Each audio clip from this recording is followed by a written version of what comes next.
अच्छा, हम ऊँट के ऊपर बात कर रहे थे, तो आपने कहा कि एक ऊँट मैंने अपने लिए रखा है और एक ऊँट मैंने सेल के लिए रखा है। तो अगर पर्सनली सवाल किया जाए तो आप कौन सा जानवर कुर्बान करना पसंद करते हैं?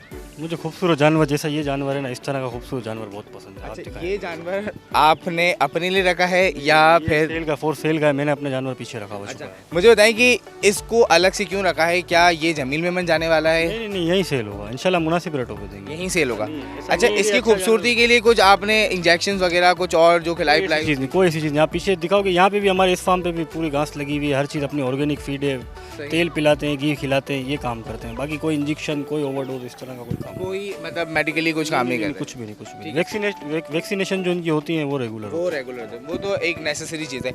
अच्छा अरसलान भाई, इस तरह का जानवर ज़मीन में क्या लगता है आपको कितने तक का बिक जाएगा? यार ये तो कुछ नहीं कह सकते, लेकिन डिमांड इनकी होती है, को 12 लाख को 15 लाख को इस तरह मांगे जाते हैं। सही।